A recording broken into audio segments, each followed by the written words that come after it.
Êtes-vous prêts pour la deuxième partie? Amen. Alléluia, gloire au Seigneur. On va, si vous voulez bien, se lever. Merci Seigneur.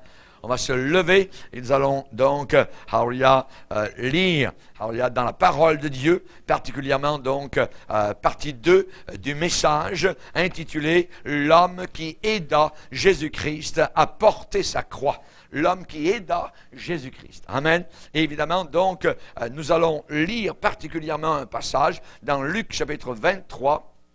Luc chapitre 23 et à partir du verset 26. Luc 23, verset 26, on nous parle ici du Seigneur qui va bientôt être crucifié. Comme il l'emmenait, ils prirent un certain Simon de Cyrène qui revenait des champs, et ils le chargèrent de la croix pour qu'il la porte derrière Jésus. Il était suivi d'une grande multitude du peuple et de femmes qui se frappaient la poitrine et se lamentaient sur lui. Jésus se tourna vers elle et dit, « Fille de Jérusalem, ne pleurez pas sur moi, mais pleurez sur vous et sur vos enfants. Car voici, des jours viendront où l'on dira, « Heureuses les stériles, heureuses les entrailles qui n'ont point enfanté, et les mamelles qui n'ont point allaité. Alors ils se mettront à dire aux montagnes, tombez sur nous, et aux collines, couvrez-nous. Car si l'on fait ces choses au bois vert, qu'arrivera-t-il au bois sec? » On conduisait en même temps 2 malfaiteurs qui devaient être mis à mort avec Jésus. Lorsqu'ils furent arrivés au lieu appelé Crâne, ils le crucifièrent là, ainsi que les 2 malfaiteurs, l'un à droite, l'autre à gauche. Jésus dit, « Père, pardonne-leur, car ils ne savent ce qu'ils font. » Ils se partagèrent ses vêtements en tirant au sort. Amen. Père, nous voulons te bénir. Nous sommes là sur un lieu sacré, comme Moïse pouvait l'être devant le buisson ardent. Et nous te bénissons pour ce buisson, Seigneur, qui s'est mis à flamber au lieu appelé Crâne. Nous te bénissons, Seigneur, pour ce lieu enflammé de ton amour, Seigneur, où tes veines ont éclaté d'amour, Seigneur, ensanglanté des gouttes de sang qui ont coulé de ton cœur pour nous purifier de nos péchés. Nous te bénissons pour le lieu du massacre, pour le lieu de la boucherie, Seigneur, là où véritablement tu as donné ta vie pour nos péchés, pour nous extirper littéralement et nous arracher du feu éternel. Merci mon Père, à toi soit toute la gloire pour ce sacrifice suprême, ultime et complet dans le nom de ton Fils, le sacrifié. Amen. Et tout le peuple dit Amen. Amen. On peut s'asseoir, frères et sœurs. Alléluia. Gloire au Seigneur. Nous avons vu dans la première partie de ce message, si vous n'avez pas la première partie, il faut absolument que vous l'aviez en votre possession. Je sais qu'il y a des gens qui nous écoutent sur les 5 continents du monde. Alléluia. Et peut-être vous tombez sur aujourd'hui sur ce message-là. Ça, c'est la deuxième partie. Il y a une première partie, donc, à ce message-là. Et particulièrement, donc, on a vu dans la première partie comment cet homme a été, Simon de Cyrène, a été réquisitionné donc en chemin pour aider Jésus-Christ qui titubait, qui tombait littéralement. Donc, il avait été flagellé, il avait passé une agonie terrible à Gethsémane, il avait été lacéré littéralement donc dans son corps, battu, la barbe arrachée, crachée sur le visage, des poings donc lui avaient été lancés, peut-être des dents lui manquaient en avant, il avait l'air vraiment piteux, notre Sauveur. Et voilà que Simon de Cyrène, qui revenait des champs ce matin-là pour aller adorer durant la fête de la Pâque juive, eh bien, a été réquisitionné par la main forte de l'autorité romaine pour porter donc la croix de Jésus jusqu'à environ 500 mètres plus loin, donc à l'extérieur des murailles de Jérusalem, sur ce lieu, cette petite colline appelée Crâne, où Christ allait être crucifié avec deux autres brigands. Chers amis, on sait que nous avons vu ce passage-là et on sait que pour Simon de Cyrène, quelque chose s'est passé de particulier lorsque Jésus l'a regardé. Lorsque le regard de Jésus, s'est posé sur lui. Et c'est allé jusqu'à la crucifixion. Et ensuite, évidemment, cet homme a été bouleversé de ce qu'il avait réalisé, de ce qu'il avait accompli. Et 7 semaines plus tard, selon la loi juive, il y avait une autre fête, à Jérusalem, la fête de la Pentecôte. Et sa visite à Jérusalem, puisque lui venait de Cyrène, de la Libye, de la diaspora juive, et il était là, et là particulièrement, il revenait des champs, il a été réquisitionné par les Romains. Et 7 semaines plus tard, là encore, il arrive, on peut l'imaginer, arrivant de nouveau à Jérusalem, devant les murailles de Jérusalem, et entrant particulièrement à l'intérieur, il y a une foule immense de gens qui sont là directement sur leurs orteils. Il y a là quelque chose qui se passe. Il y a un groupe de jeunes gens qui sont là-bas au fond et qui littéralement sont en train de prêcher la parole de Dieu. Les gens se rassemblent, des centaines, que dis-je, des milliers de personnes sont à Jérusalem pour la fête juive de la Pentecôte qui se fête depuis des millénaires. Et là, eh bien, il se passe quelque chose. Et ils se disent, dans la prédication de ces jeunes gens-là, ils se disent, comment les entendons-nous parler dans notre propre langue des merveilles de Dieu, notre langue maternelle. Il y avait des gens qui venaient de la Médie, des Mèdes, il y avait des Élamites, il y avait des gens de la Judée, de la Cappadoce, du Pont, de l'Asie, de la Pamphylie, de la Libye, voisine de Cyrène, et ceux qui étaient venus de Rome, la capitale romaine. Il y avait toutes sortes de monde qui étaient là, des Juifs, des prosélytes, il y avait des gens de l'île de Crète, et il y avait même des Arabes qui étaient là et qui entendaient particulièrement l'apôtre Pierre prêcher la parole du Seigneur. Et les gens se disent, mais qu'est-ce qui se passe? Qu'est-ce que c'est cette chose-là? Simon de Cyrène entend les exclamations. Voici ces gens qui parlent. Ne sont-ils pas tous de la Galilée? Et comment les entendons-nous parler dans notre propre langue, à chacun dans notre langue maternelle? D'autres étaient en train de se moquer. Comme dans toute foule, il y a évidemment les moqueurs avec des moqueries très très faciles. On a dit souvent que l'argument des faibles, c'est la moquerie. Les sarcasmes, et là, certains sont en train de dire, regardez-les, ils sont remplis de vin, ils sont ivres. Voyez, évidemment, c'était une moquerie. Pour les 12, c'était pratiquement un blasphème. Un blasphème, de dire qu'ils étaient ivres. Il y a des gens qui ont essayé, même dans l'Église chrétienne, d'imiter l'ivresse spirituelle. Ça n'existe pas.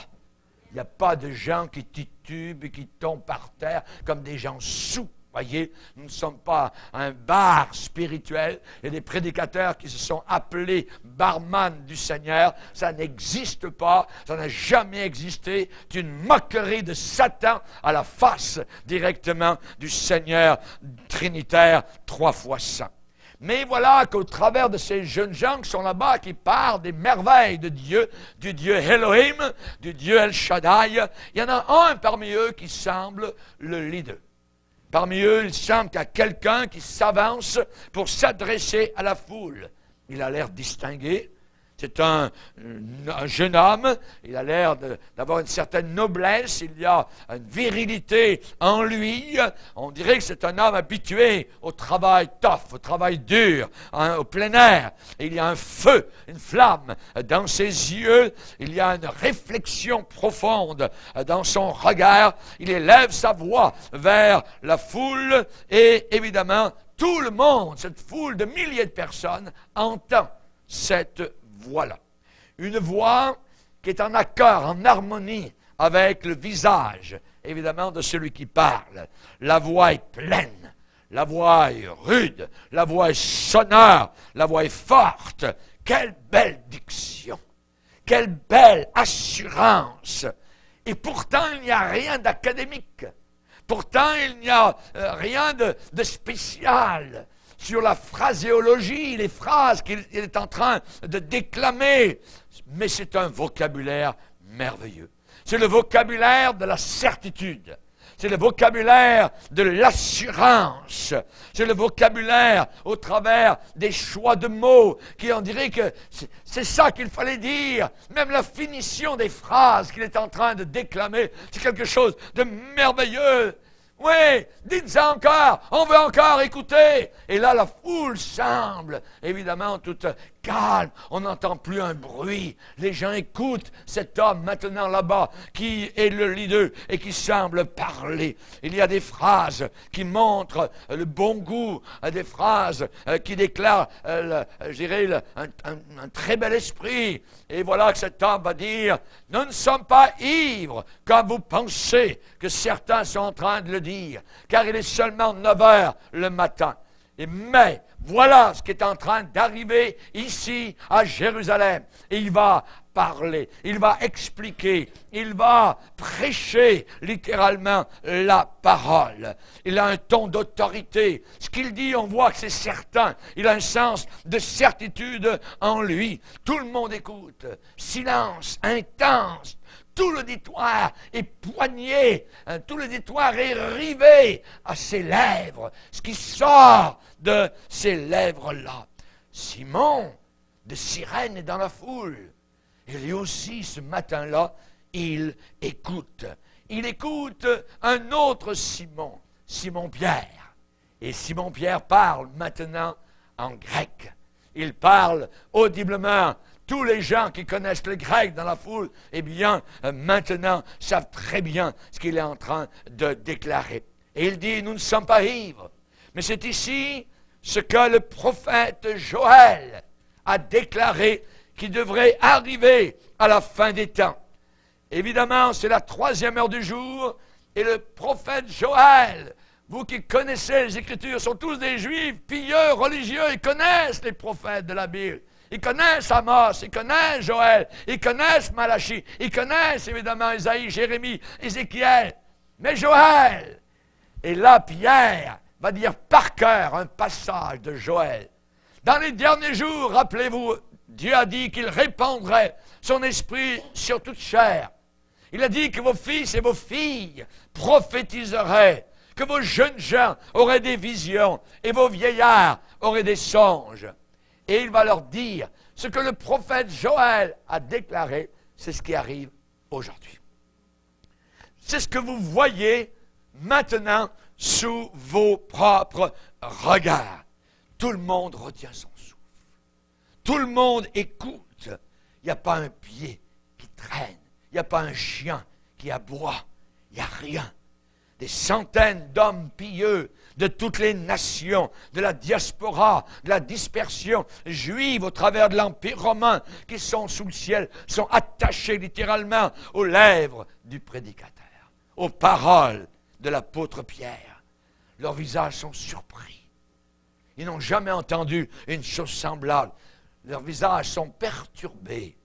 Leurs visages sont secoués, alarmés. Mais pourtant, il n'y a pas de rébellion dans leur cœur. Il n'y a pas d'hostilité par rapport au message qu'ils entendent. Il y a une sorte d'atmosphère qui est là maintenant sur la foule de plus de 3000 personnes qui sont là, dans la rue, à Jérusalem. Et cette atmosphère qui provient de Pierre se répand comme un souffle invisible de Dieu sur cette assemblée très vaste et très grande. Quelque chose va arriver. Quelque chose va arriver. Et là, on dirait que ça arrive au point d'explosion. Et effectivement, quelque chose arrive. Ils écoutent le souffle coupé, les accusations du prédicateur, qui leur pointe l'index en face d'eux et qui leur dit, vous avez cloué le Seigneur de gloire. Ce Jésus qui a fait des miracles au milieu de vous Ah, Dieu l'a ressuscité. Il n'était pas possible qu'il reste dans son tombeau. Il est le prince de la vie. Et Dieu, le Dieu Elohim, que vous aimez, que vous adorez, eh bien que toute la maison d'Israël sache avec certitude que Dieu a fait Seigneur et Christos, ce Jésus que vous avez crucifié. Il les accuse. Il accuse la ville. Rendez-vous compte? Lui qui tremblait devant une petite servante quelques semaines auparavant, il y a 7 semaines, il y a une 50aine de jours, le même homme, il n'était pas capable de s'identifier à Jésus. Et maintenant, le même homme accuse la ville entière. Imaginez, il est rempli du Saint-Esprit. Quand vous êtes rempli du Saint-Esprit, vous ne vous reconnaissez même plus. Chers amis, l'apôtre Pierre amène une culpabilité nationale sur ce qui vient de se passer il y a 7 semaines à Jérusalem. Celui qui avait fait des miracles, il va leur dire, vous l'avez crucifié. Vous l'avez crucifié. Celui qui avait été attendu depuis très longtemps par nos ancêtres, depuis Abraham, eh bien, depuis des siècles, c'est lui. C'est lui, le Messie. Celui qui a porté la croix. Celui qui a été cloué sur la croix. C'est le Sauveur. C'est lui. Que toute la maison d'Israël, que toute la famille d'Israël, que toute la diaspora d'Israël, aux 4 coins de l'Empire romain, aux 4 coins du monde entier, que toute la maison d'Israël sache donc avec certitude que Dieu a fait Seigneur et Christ, ce Jésus que vous avez crucifié. Vous l'avez crucifié. Ah, il arrive quelque chose. Cette foule, soudain, il y a un cri qui commence à sortir de la foule, à tourner autour de cette foule immense. Que faire? Qu'est-ce qu'il faut faire?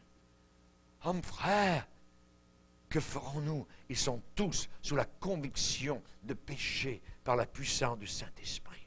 La prédication de Pierre est en train d'agir. Le feu de l'Esprit, le couteau de l'Esprit est en train de remuer leurs entrailles coupables. Hommes, frères, que ferons-nous? Que ferons-nous? Leur cœur a été touché au vif. La Bible dit, ils eurent le cœur vivement touché. Le mot vivement, ça veut dire touché au vif. Leur cœur est ouvert. Leur cœur a été blessé par l'épée du Saint-Esprit. Ne vous rebellez jamais lorsque la parole de Dieu vous blesse. Combien de personnes dans les églises ont entendu « J'ai été blessé, j'ai été blessé, j'ai été blessé. » Alors donc, quelle sorte de langage, ça? Jésus n'a-t-il pas été blessé? Voyons. « Oh, mais vous savez, j'ai vécu tellement d'injustice. » C'est une injustice. C'est normal. C'est le normal. Oui? C'est le langage de blessé, en réalité. Il faut venir vers Jésus-Christ. C'est là que les plaies sont pansées. Les blessures d'un ami comme Jésus nous prouvent sa fidélité. Sa fidélité. Ils eurent le cœur touché au vif. Il y a un homme dans la foule qui commence à dire « Homme frère, que ferons-nous » Et soudain, ce cri circule au travers des milliers de personnes qui sont là, bouche bée, devant le prédicateur Pierre. Des centaines de personnes semblent brisées de remords. Brisées de remords. Beaucoup ont entendu Jésus auparavant, durant son ministère. Ils sont là, cette journée-là.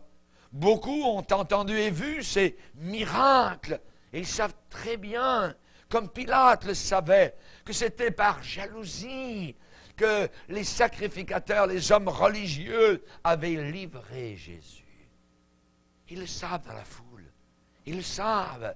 Et beaucoup ont vu aussi Lazare ressusciter des morts. Beaucoup ont entendu des déclarations de la bouche de Jésus, déclarations incroyables. Ils n'avaient jamais entendu de choses semblables de la bouche de quelqu'un ici bas sur terre. Ils se rappellent maintenant, heureux les pauvres en esprit, car le royaume des cieux est à eux.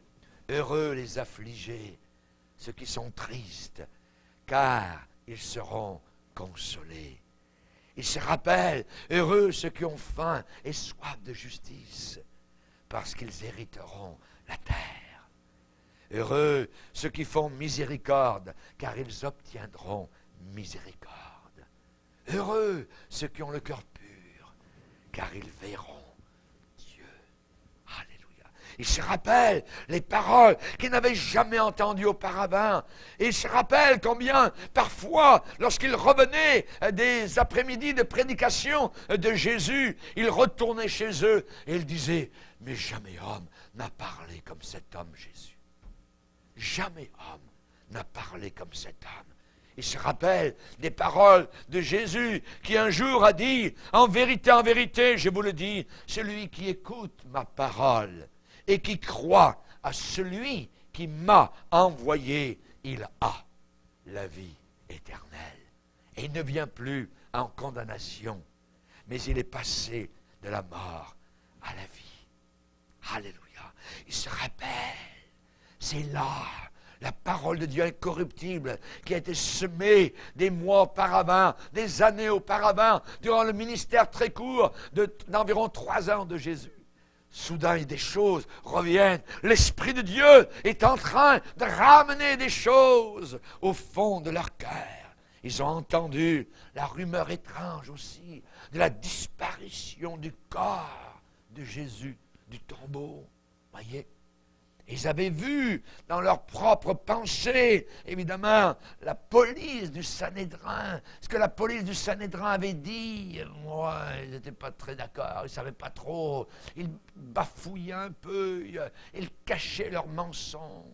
Voyez, la foule ne croyait pas trop, évidemment, à ces policiers de la garde religieuse à Jérusalem. Mais voilà maintenant, c'est que le Saint-Esprit est répandu de la part de Dieu Elohim, de la part de Adonai, voyez, sur Israël. Évidemment, il s'est passé quelque chose. Les signes sont là. Les signes sont miraculeux. Ces hommes là-bas ont commencé à parler en des paroles étranges, étrangères, comme l'Esprit de Dieu leur donnait de s'exprimer en d'autres langues qu'ils n'ont jamais appris. Mais tout le monde les comprend. Quelque chose de merveilleux. Ah, Jésus est le Messie. Mais il est le Messie souffrant. Ah, on ne l'avait pas vu ça, tiens. Que ce Messie devait souffrir. Et ensuite, il serait glorifié. Ah! David n'avait-il pas parlé au psaume 22 en disant, ils ont percé mes mains et mes pieds. Ah! David parlait du Messie. Mais oui, c'est lui. Quand au psaume 22, David dit, je pourrais compter tous mes os. Mais oui, sur la croix, il n'avait plus de peau. On pouvait voir toute sa cage thoracique. À la flagellation, le fouet romain avait ramené littéralement toute la peau de la cage thoracique du Sauveur. Mais oui, on n'avait pas vu ça. On s'attendait à un Messie qui viendrait, qui mettrait les Romains à la porte. C'est vrai, on n'a pas vu Ésaïe 53 qui parlait du Messie souffrant, qui porterait les péchés, un homme habitué à la souffrance, le visage défiguré. Mais oui, il avait le visage défiguré sur la croix. Mais c'était lui. L'Esprit travaille, ils se rappellent, ils connaissent les Écritures qu'ils ont lues tous les sabbats depuis des années à la synagogue depuis leur enfance. C'était le Messie. Il est bien ressuscité. Il est vivant. Alléluia. Une scène là telle que Jérusalem n'en avait jamais vue auparavant. Hommes frères, que ferons-nous? Qu'est-ce qu'il faut faire? Dites-nous ce qu'il faut faire. Et Pierre a la réponse. Il est prêt. Repentez-vous. Repentez-vous de vos péchés. Et vous recevrez le don du Saint-Esprit, comme nous aussi, nous l'avons reçu. Car la promesse est pour vous, elle est pour vos enfants, elle est pour ceux qui sont au loin, en aussi grand nombre que le Seigneur notre Dieu en appellera. Alléluia. Alléluia. Simon de Cyrène est là. Il est dans la foule. Évidemment, ils reconnaissent que Jésus est le Messie, le Sauveur. 3000 personnes à l'appel cette journée-là disent, oui, oui, on veut Jésus, on se repent, on a mal fait, on a mal agi, on était ignorants. Simon de Cyrène est un des premiers convertis à Jésus-Christ cette journée-là, à la Pentecôte. Un des premiers convertis au Seigneur. Il écoute, lui aussi, avec une très grande attention. Et on sait que Luc a écrit les Actes des Apôtres. Et Luc a dit que cette journée-là à Jérusalem, il y avait des Parthes, il y avait des Mèdes, et ceux, il ajoute, ceux du territoire de la Libye voisine de Cyrène. Je pense que Luc, qui est intelligent, un médecin, devait savoir que Simon de Cyrène était là, dans la foule, et qu'il avait donné vraiment son cœur au Seigneur. Des gens de Cyrène, de la Libye. Et Simon de Cyrène, qui avait aidé Jésus à porter sa croix, venait de la Libye, voyez, de la ville de Cyrène. Évidemment, on sait que Simon de Cyrène, qui est là dans la foule, et qui donne son cœur au Sauveur, qui se repent de ses péchés, sa mémoire est en train de lui renvoyer des flashs. Cette fameuse matinée, il y a 7 semaines, quand devant lui marchait ce Sauveur, alors qu'il portait sa croix, qu'il aidait le Sauveur du monde à porter sa croix. Merveille, des merveilles. Oh, quelles émotions dans son cœur. Simon de Cyrène est en train de se dire, oh, ce merveilleux Messie, il est Seigneur. Il est Christ, il est monté au ciel, il est vivant, il est glorifié. Oh, si j'avais su, il y a 7 semaines, à ce moment-là, oh, je n'aurais pas eu de répulsion comme j'en ai eu au début. Je ne voulais pas m'identifier à ce Jésus, ce malfaiteur. Je ne savais pas. Oh, s'il te plaît, pardonne-moi de mon ignorance. Vous pouvez imaginer tout ce qui se passe dans la tête de Simon de Cyrène. Si j'avais su, je n'aurais pas eu d'aversion, de dégoût, d'offense pour le sang de ce malheureux qui était condamné par les Romains cette journée-là. C'est ce merveilleux homme que j'ai aidé à porter sa croix sur laquelle il a été crucifié quelques instants plus tard, ce matin-là. Ce supposé criminel, eh bien, n'était personne d'autre que le libérateur longtemps promis en Israël, dont le nom serait appelé merveilleux, conseiller, admirable, prince de la paix. Alléluia. Simon de Cyrène écoute, il boit chaque parole. Il est fasciné, il est soudé au discours de l'apôtre Pierre. Ce qu'il avait pensé être l'indignité la plus malheureuse que de porter la croix d'un malfaiteur ensanglanté. Mais non, c'était l'honneur le plus beau, c'était l'honneur le plus transcendant, le plus glorieux. Aidez mon Sauveur à porter sa croix.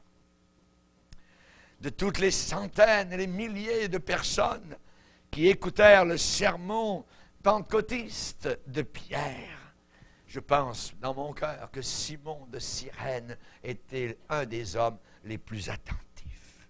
Son âme a été sauvée.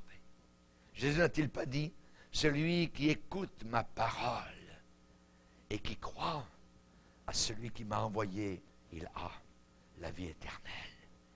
Et il ne vient pas en jugement. Il est passé de la mort à la vie. Alléluia. Chers amis, l'étonnement, puisqu'on est dans d'étonnement en étonnement, nous allons voir maintenant l'étonnement final. Cette histoire ne se termine pas là.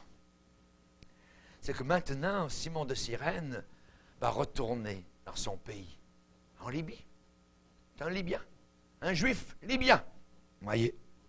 Dans sa ville de Cyrène, la visite à Jérusalem, visite admirable, visite planifiée, longtemps d'avance maintenant, est terminée. Tout ce qu'il vient de vivre dans les jours qu'il a passés à Jérusalem rapetisse littéralement, je dirais au point zéro, toutes les autres expériences qu'il a pu faire dans sa vie. Même s'il est un homme d'âge mûr. Ça, c'est l'expérience des expériences. Il ne peut pas oublier, il ne sera plus jamais le même. Plus jamais le même, voyez. Il a trouvé le salut de Dieu. Et il arrive chez lui. Il a une seule hâte, c'est d'en parler. Lorsqu'il passe la maison, qu'il prend son épouse dans ses bras et ses enfants. Chérie, donne-moi une chaise, il faut que je te parle. Ah oui? Raconte-moi ton voyage. Comment ça s'est passé? Ça fait plusieurs mois qu'on t'a pas vu, chérie. Raconte-moi. Oui, je veux te raconter. Et là, il commence, et il parle, et il parle, et il parle. Et la parole, évidemment, coule de son cœur. Sa femme, ses fils, écoutent leur père. Voyez?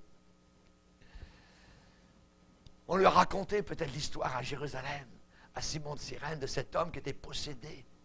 Jésus est passé par là, il l'a délivré. Et cet homme délivré, qui était revenu à son bon sens, habillé correctement, a dit Jésus, je vais te suivre maintenant, partout où tu vas aller. Et Jésus lui avait dit, non, tu vas retourner vers ta famille, vers les tiens, et tu vas leur raconter comment le Seigneur a eu miséricorde de toi. Et Simon de Cyrène fait exactement la même chose. Il retourne en Libye. Il est là dans la maison. Sa femme l'écoute. Ses deux fils l'écoutent attentivement. Voyez, jamais auparavant un pèlerin de retour de Jérusalem avait une telle histoire à raconter. Il leur a parlé de la fameuse matinée quand les soldats romains ont posé leurs mains sur son épaule, l'ont forcé à porter l'instrument de crucifixion d'un condamné à mort cette journée-là. Alors que lui voulait aller adorer le Seigneur au temple à Jérusalem pour la fête de la Pâque. Il raconte à sa femme, à ses fils. C'était il y a plusieurs semaines, c'était au printemps, en avril. Il raconte comment Jésus l'a regardé, comment que toute sa vie a comme été dévoilée, un regard de pureté, de compassion. Il n'avait jamais vu un tel regard de sa vie se poser sur lui.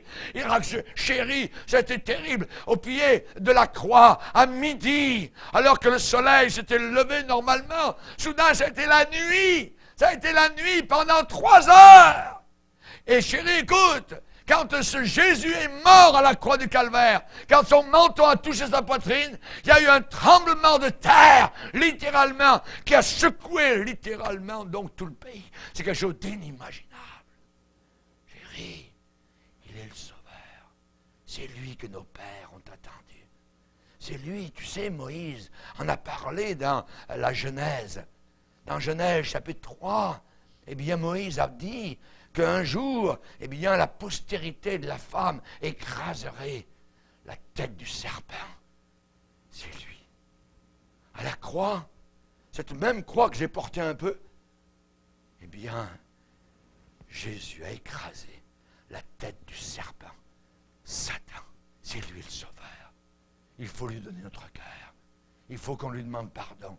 Et mes fils qui êtes là, Alexandre, Rufus, il faut que vous demandiez pardon au Seigneur de vos péchés. Faites-le tout de suite. Ne voudriez-vous pas le faire? Mais oui, papa. On veut donner notre cœur à Jésus. On voit que tu n'es plus comme avant. Papa, tu es transformé. On voit qu'il s'est passé quelque chose dans ta vie. Voyez, nous aussi, on veut suivre ce Sauveur merveilleux. Je vais vous dire, quand Jésus est mort à la croix, écoutez bien, au temple à Jérusalem, il y a eu quelque chose qui s'est passé. Tu sais, le temple est divisé en un lieu très saint et un lieu saint. Et un voile, le voile immense, a été déchiré de haut en bas. Surnaturellement, personne avait des ciseaux pour déchirer ce voile. Soudain, le lieu très saint était ouvert à tout œil qui voulait regarder et entrer. C'est inimaginable. Maintenant, tu sais, on peut entrer dans la présence du grand Dieu, 3 fois saint, notre Dieu Elohim. On peut venir à lui à cause de Jésus, parce qu'il est mort sur la croix. C'est lui qui est notre agneau, c'est lui qui est notre expiation. Tu sais, Moïse, quand il est parti d'Égypte, il a demandé de tuer des agneaux. Bien, c'était juste un symbole. Mais le vrai agneau, c'est ce Jésus. Son sang a coulé sur la croix et nos maisons sont protégées. Nos vies sont protégées pour toute l'éternité en plaçant son sang sur le linteau de nos cœurs. La femme écoute, les 2 fils écoutent, ils mangent, ils boivent, à l'entrée. Raconte, papa, dis-nous encore, on veut savoir. Voyez, le corps de Jésus, ils l'ont mis dans le tombeau, il n'y a plus de corps, il a disparu, il est ressuscité. Il est ressuscité. Oui, il est ressuscité. Il est vivant. Il est là avec nous dans la maison à Cyrène. Il est en Libye, il est à Jérusalem, il est partout.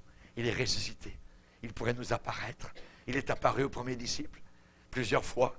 Même ils ont mangé du miel, ils ont mangé des choses avec lui, des poissons. Alors il leur a parlé au bord de la mer de Galilée. C'est merveilleux, c'est merveilleux. C'est là le sens de la vie sur la terre. Ces 2 fils écoutent.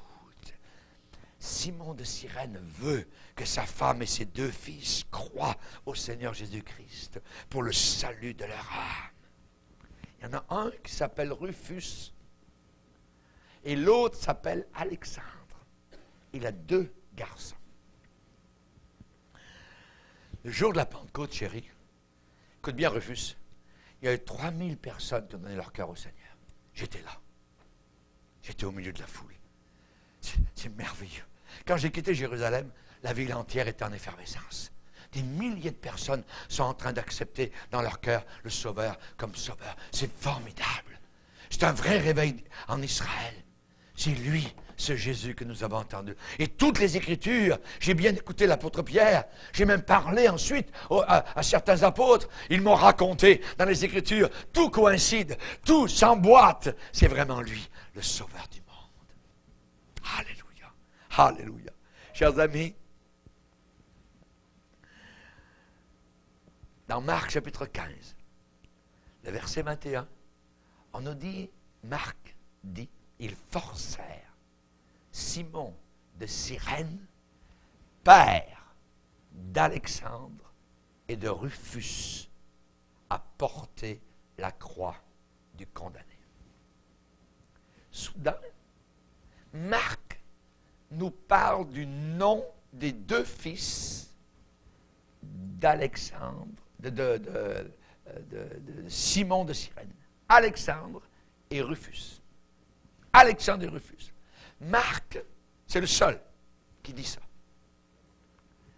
Marc a écrit son évangile environ 30 ans après l'ascension de Jésus-Christ au ciel. Et il dit Simon de Cyrène, père d'Alexandre et de Rufus. Marc 15, 21. Ce qui veut dire qu'Alexandre et Rufus, dans le monde du 1er siècle chrétien, ces 2 fils étaient des chrétiens très bien connus de tous les chrétiens de toute la surface de la terre de l'époque. Sinon, ça n'aurait servi absolument à rien du tout à Marc de nous indiquer l'identité de Simon. Mais Marc a écrit Simon de Cyrène, père de Rufus et d'Alexandre, le papa de ces 2 garçons. Maintenant, 30 ans plus tard, quand Marc a écrit cela, Simon de Cyrène, on pense, était décédé, était mort pendant ces 25 ou 30 années. Et les lecteurs de Marc n'auraient pas su que l'homme qui avait aidé Jésus-Christ à porter la croix était le Père décédé maintenant de 2 leaders chrétiens parmi eux. La famille qui était en Libye avait maintenant quitté la Libye pour aller s'installer à Rome, la capitale, vivre à Rome. Marc a écrit son évangile à Rome et pour des Romains. Luc a écrit son évangile pour des Grecs. Jean a écrit son évangile pour démontrer aux chrétiens la divinité de Jésus. Et Matthieu a écrit son évangile pour des Juifs. Pour des Juifs. Marc était un citoyen romain. Et il a donné l'explication de l'évangile, de l'histoire du salut, pour les gentils. Il a utilisé beaucoup de mots latins dans son évangile. Il a parlé de la monnaie romaine. Il a parlé de la division du temps, comment les Romains divisaient le temps, les heures de la journée. Et on sait particulièrement, donc, qu'il n'y a aucune référence à l'Ancien Testament dans tout l'évangile de Marc, sauf au premier chapitre de Marc, et simplement 2 versets qui nous parlent de l'Ancien Testament. Sinon, à aucun endroit, Marc ne parle de l'Ancien Testament. Parce qu'il écrit à des gentils, à des Romains. Voyez. Son nom en hébreu, c'était Jean. Jean. Et son surnom était Marcos. Jean-Marc. Voyez. Il était, on pense, romain. Il avait acquis donc la nationalité romaine. Et les Romains faisaient cela. Ils faisaient quoi? Les Romains ajoutaient un petit nom au nom déjà qui avait été donné. Comme aujourd'hui, on le fait encore. Voyez? Et son nom, c'était Jean. Mais le surnom était Marcos. En grec, Marc. Voyez? Marc. Jean-Marc. Voyez? Et aujourd'hui, on dit généralement Marc. Voyez? Et on sait particulièrement qu'il y a dans la Bible la description de la maison de sa mère, qui était une maison très grande à Jérusalem, où sa mère faisait des réunions de prière. Dans Actes chapitre 12. Voyez? On parle de Marc. On sait aussi dans la Bible que Marc avait un oncle qui s'appelait Barnabas, un homme riche en moyens, qui avait vendu un champ et avait apporté l'argent donc aux pieds des apôtres. Marc, après sa conversion, voyageait beaucoup avec Paul et Barnabas. Et plus tard, il a voyagé avec Barnabas. On le retrouve à Rome avec Paul. Colossiens 4, verset 10, Philémon, verset 24. Et la dernière référence qui est faite sur Marc, c'est une requête de l'apôtre Paul pour que Marc retourne vers lui à Rome. Timothée, quand tu viendras à Rome, amène Marc, parce qu'il m'est utile pour le ministère. C'est la dernière référence que l'on a sur Marcos. Voyez? Et l'apôtre Paul écrit aux chrétiens de Rome en disant, « Hey, vous là-bas, quand vous recevez ma lettre aux Romains, il l'a écrit depuis Corinthe, il dit, vous là-bas, les chrétiens de Rome, saluez Rufus. Saluez Rufus, l'élu du Seigneur, c'est-à-dire le choisi du Seigneur, et sa mère, qui est aussi la mienne. » Ce qui veut dire que Rufus était devenu un leader dans l'église de Rome, très connu, et sa maman, voyez, qui avait quitté la Libye et qui maintenant habitait à Rome, on ne voit plus Simon, le papa, c'est pour ça qu'on pense qu'il a dû décéder donc entre-temps, et évidemment, donc, Paul va dire, saluez Rufus. Rufus, voyez, il n'y a pas d'autre passage dans tout le Nouveau Testament qui nous parle d'un Rufus. C'est le seul. Donc, on ne se trompe pas. On ne se trompe pas. Paul a dû être l'hôte dans la maison de la maman de Rufus, à Rome. Voyez? Il dit saluer Rufus, l'élu du Seigneur, et sa maman, qui est aussi la mienne. Ce qui veut dire que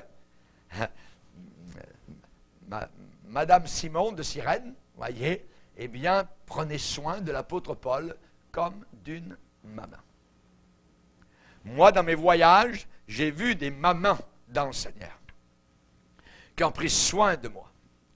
Il y en a une particulièrement qui maintenant est avec Jésus, que je vais revoir là-haut dans le ciel. Quand j'arrivais chez elle, quand j'étais dans cette ville pour prêcher l'Évangile, j'y allais régulièrement, elle me recevait comme si c'était quasiment Jésus. Vous voyez? Elle me préparait mon petit déjeuner, vous voyez. C'était, qu'est-ce que vous voulez, pasteur, ceci, cela. Elle faisait la chambre en bas comme si j'étais vraiment un ange. Il n'y avait pas un pli sur les draps, c'était tout comme il faut, c'était impeccable. Quand elle savait que j'arrivais, et toutes les fois où le pasteur de cette assemblée me recevait, il me plaçait donc chez cette vieille dame. Et elle me recevait comme une maman. Et j'imagine l'apôtre Paul, la même chose. Quand il était à Rome, évidemment, donc, il allait certainement chez la maman de Rufus. Il dit sa mère, qui est aussi la mienne. On dirait un petit clin d'œil de l'apôtre Paul. Voyez, la mère de Rufus était celle aussi de l'apôtre Paul, d'une manière spirituelle, dans un sens donc figuré. Et elle a dû avoir avec lui, évidemment, des soins maternels dans ses voyages missionnaires avant. Donc, peut-être qu'elle ne vienne à Rome, peut-être que l'apôtre Paul est passé aussi par la Libye, on ne sait pas exactement, mais certainement quand il était à Rome, et peut-être qu'il a été reçu donc aussi par la mère de Rufus. Simon n'est pas mentionné, ça veut dire qu'il a dû mourir entre-temps. Alexandre, non plus, l'autre frère, le frère de Rufus, n'est pas mentionné. Mais selon la tradition chrétienne, eh bien, Alexandre a été martyrisé comme missionnaire. Il a été tué, donc, comme missionnaire. Donc, je vais vous dire quelque chose, c'est que Simon a découvert, papa, est décédé, a découvert un jour qu'il a porté la croix du Fils de Dieu incarné. Rendez-vous compte? C'est à peu près comme quelqu'un qui rentrerait dans l'arche de Noé aujourd'hui. Vous voyez? Et qui verrait toutes les cages, le bois, le pitch encore. Vous voyez, c'est à peu près pareil. Et jusqu'à sa mort, il dit, c'est moi qui ai aidé Jésus à porter quelque peu sa croix jusqu'au calvaire où il a été crucifié. Rendez-vous compte? Voyez.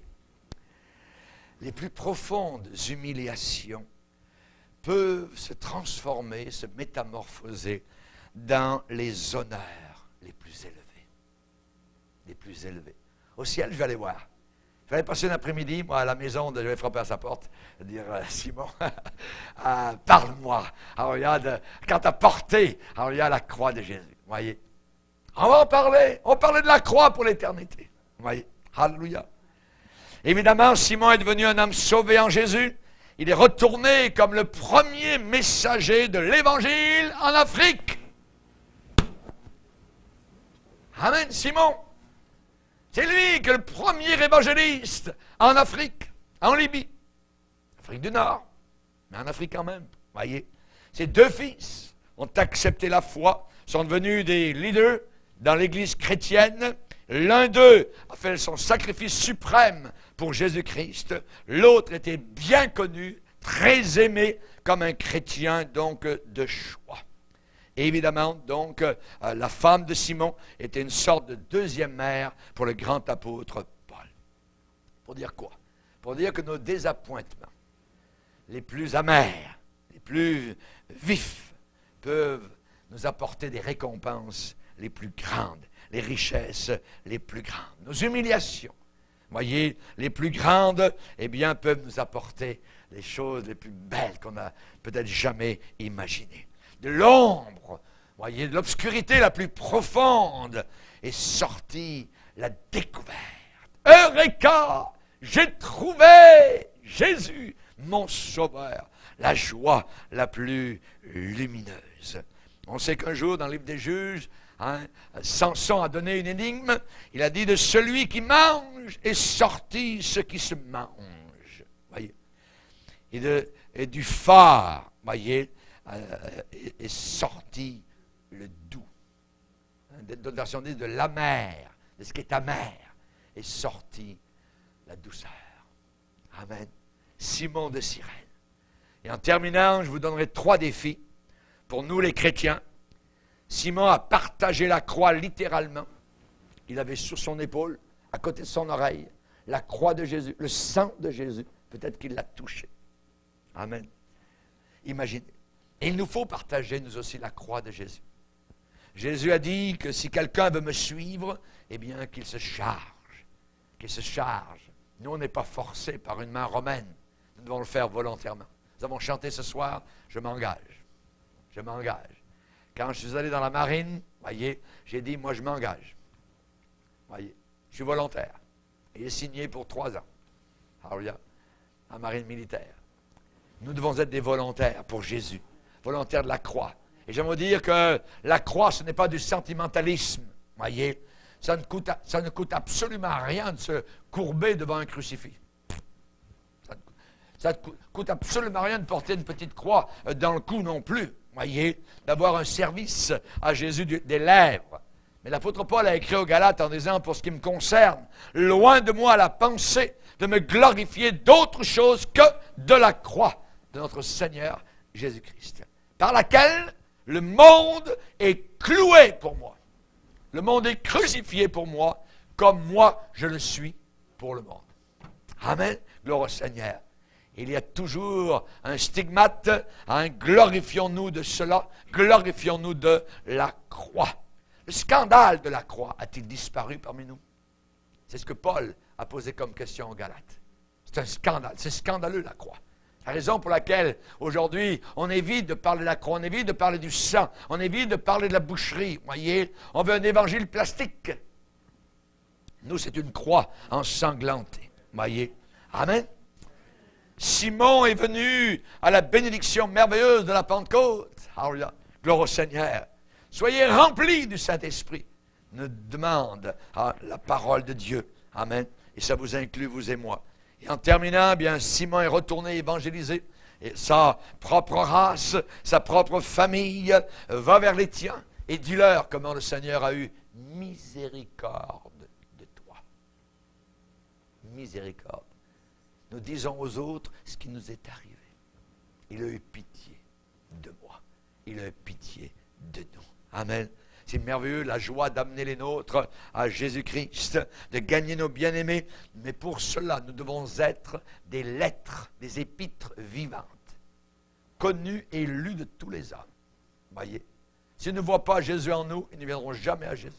Il faut qu'ils voient le Sauveur en nous. Amen.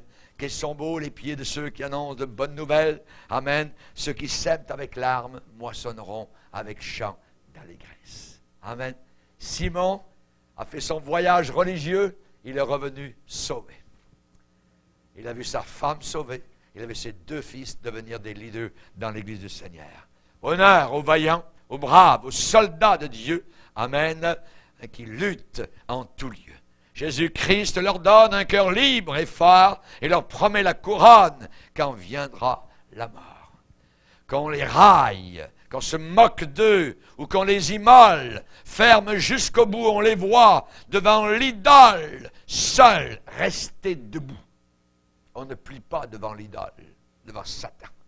On ne baisse pas Baal. Joignant l'amour au courage, ces nobles lutteurs du monde qui les outragent en sont en réalité les bienfaiteurs. Ils s'en vont et l'on oublie leur nom, leur combat, mais leur sublime folie ne périra pas. Seigneur, c'est toi qui leur donnes un cœur libre et fort, et c'est toi qui leur promets des couronnes quand viendra la mort. Baissons nos têtes. Prions le Seigneur. Alléluia. Alléluia. Notre Dieu, nous voulons te bénir.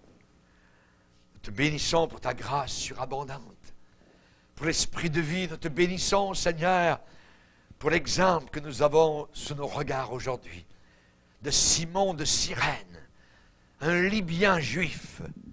Nous te bénissons, Seigneur, pour son épouse, une mère pour l'apôtre Paul. Nous te bénissons pour Rufus, un leader aimé dans l'Église du 1er siècle.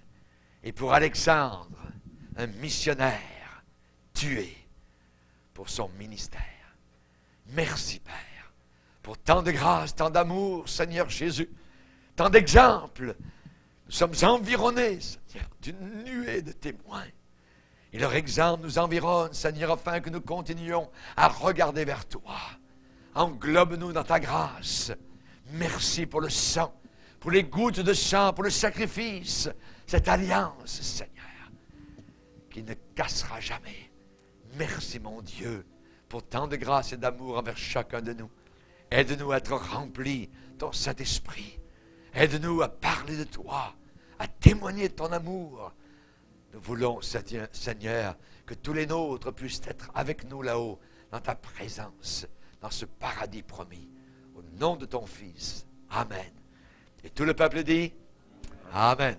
On va se lever en terminant. Amen. On va chanter les louanges du Seigneur.